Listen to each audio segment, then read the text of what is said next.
To Kill a Mockingbird by Harper Lee. Part 2, Chapter 29, second to the last. Aunt Alexandra got up and reached for the mantelpiece. Mr. Tate rose, but she declined assistance. For once in his life, Atticus's instinctive courtesy failed him. He sat where he was. Adjust that a little bit because I'm leaning back. Somehow I could think of nothing but Mr. Bob Ewell saying he'd get Atticus if it took him the rest of his life.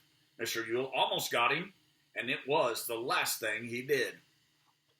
Are you sure? Atticus said bleakly. He's dead, all right, said Mr. Tate. He's good and dead. He won't hurt these children again.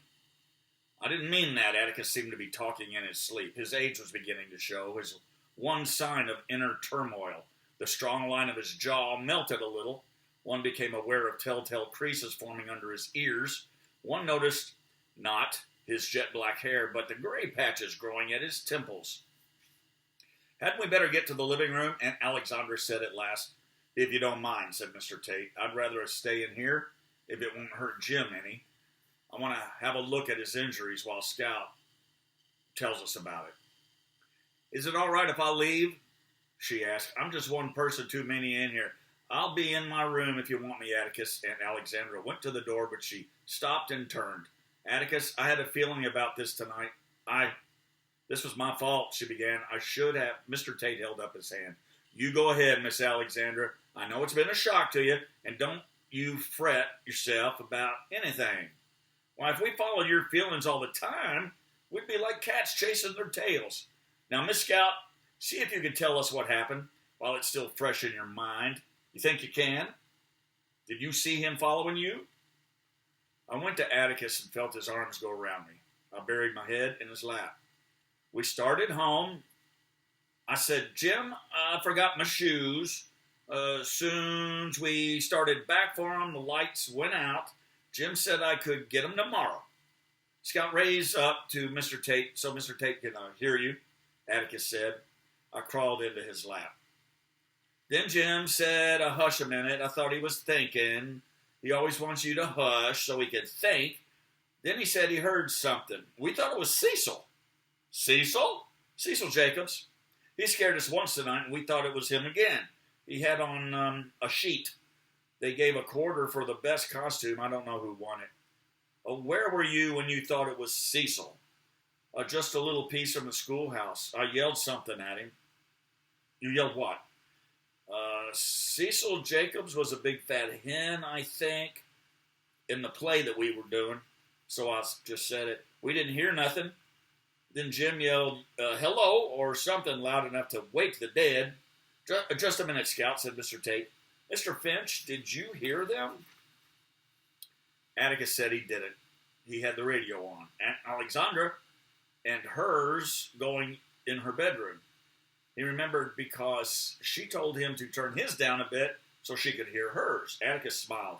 I always play a radio too loud. I wonder if the neighbors heard anything, said Mr. Tate. I doubt it, heck. Most of them listen to their radios or go on to bed with the chickens. Maudie Atkinson may have been up, but I doubt it. All right, go ahead, Scout, Mr. Tate said.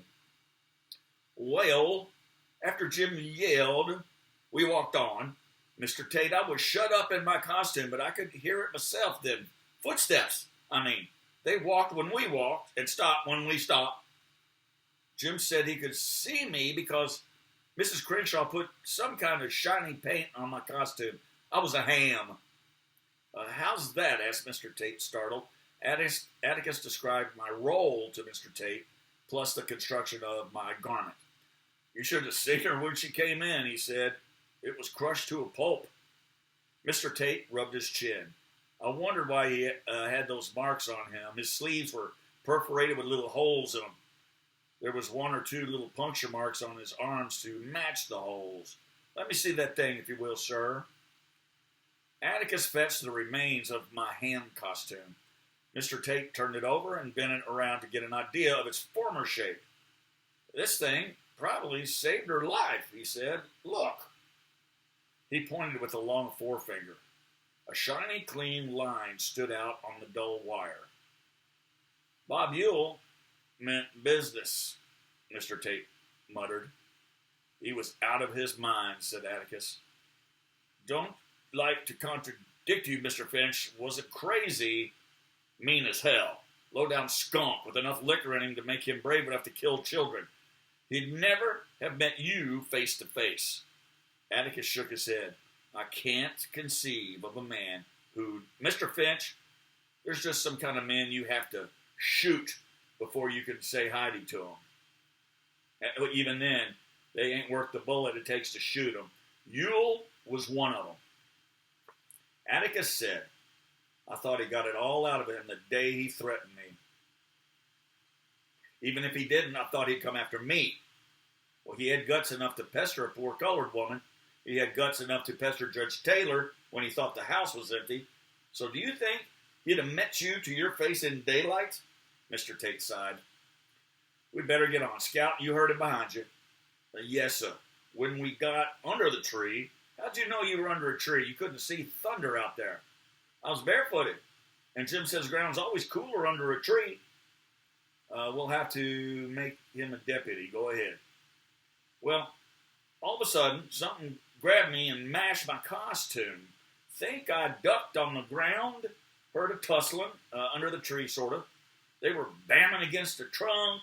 Sounded like Jim found me and started pulling me toward the road. Mr. Ewell yanked him down, I reckon. They tussled some more, and then there was this funny noise. Jim hollered. I stopped. That was Jim's arm. Anyway, Jim hollered, and I didn't hear him anymore, and the next thing, Mr. Ewell was trying to squeeze me to death, I reckon, when somebody yanked Mr. Ewell down. Jim must have got up, I guess. That's what I was thinking. That's all I know. And then, Mr. Tate was looking at me sharply. Somebody was staggering around and panting and coughing and fit to die. I thought it was Jim at first, but it didn't sound like him, so I went looking for Jim on the ground. I thought Atticus had come to help us and had got worn out or something. Well, who was it?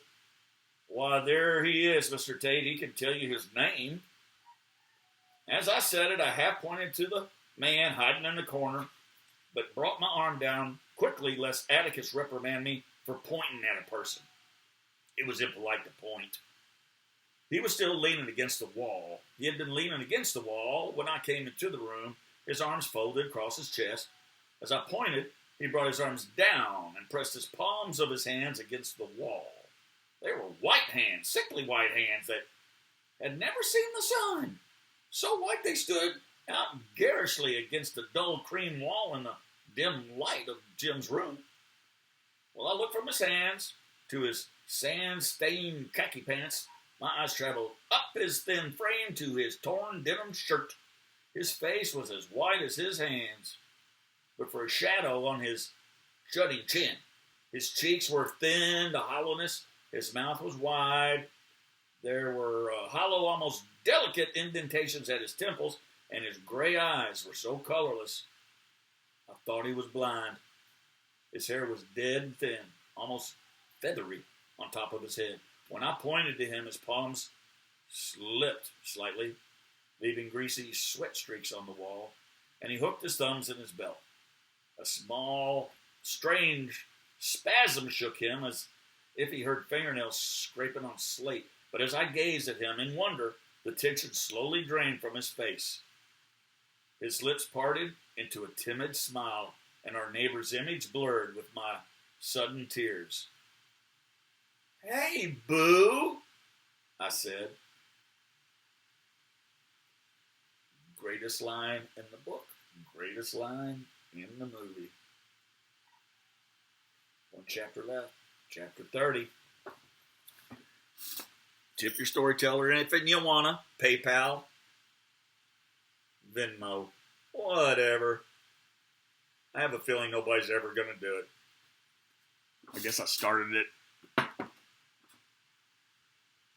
to just read aloud, to entertain somebody. Somebody? Let's get to that last chapter. I don't remember how it ends after this.